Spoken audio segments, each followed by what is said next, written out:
She was broke, divorced, depressed, a single mom living on welfare. 12 publishers said no. Friends said, "Stop dreaming."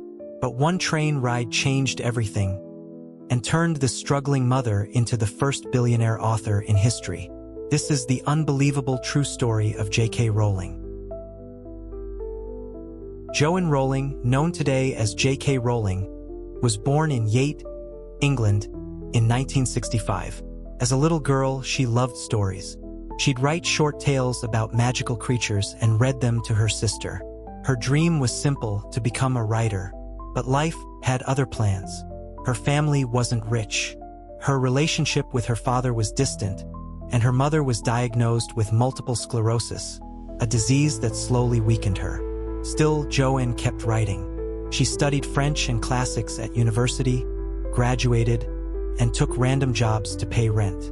Writing, that was her escape. But the loss that changed everything was coming. In 1990, tragedy struck. Her mother passed away before she ever saw her daughter's success. Rowling was devastated. She later said, "I never told my mother about Harry Potter, and I still can't talk about that without crying."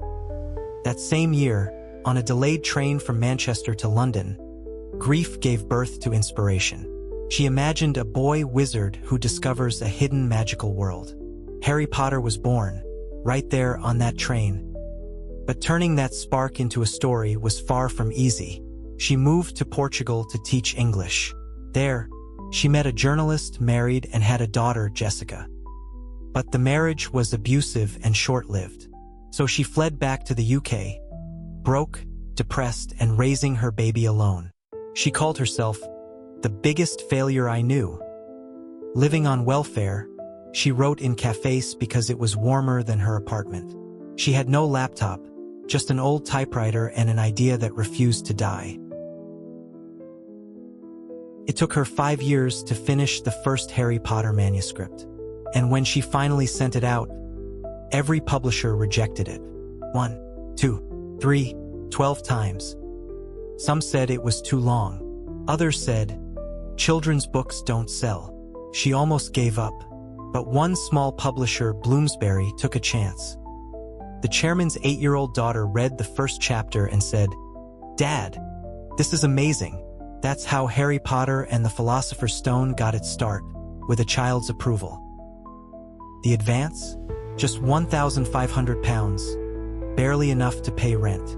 They even told her to use initials instead of Joanne, fearing boys wouldn't read a book by a woman, so she became J.K. Rowling.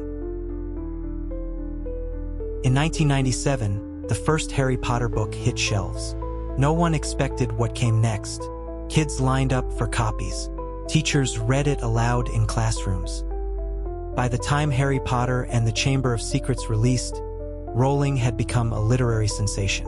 Then came The Prisoner of Azkaban, The Goblet of Fire, The Order of the Phoenix, each bigger than the last.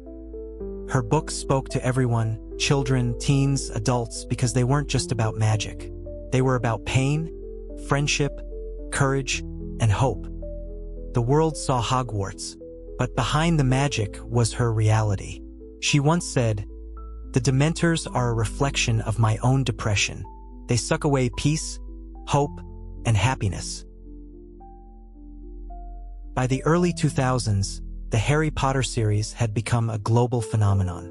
Over 500 million copies sold, translated into 80 languages. Movie adaptations earned over $7 billion at the box office. She became the first billionaire author in history. But J.K. Rowling didn't forget where she came from. She donated millions to charity, especially for children and poverty relief. She even dropped off Forbes' billionaire list because she gave so much away. Her charity, Lumos, helps children find families instead of growing up in orphanages. And through it all, she kept writing. J.K. Rowling's story isn't just about money or fame. It's about resilience, the power to keep going when the world says no. She once said, "Failure gave me an inner security that success never could. It taught me things about myself I could have learned no other way." From welfare lines to wizardry, She built her life from the ashes. She turned heartbreak into magic and inspired millions to believe in themselves. If J.K. Rowling's story proves anything, it's this: you don't need perfect conditions to chase a dream. You just need courage and persistence. So when life tells you you can't, remember the woman who built Hogwarts from nothing. Fire, because rock bottom isn't the end. It's the foundation. If this story inspired you, thumbs up, hit like, comment your favorite lesson, and bell subscribe to Learn Aura for more real stories of people who rose against all odds.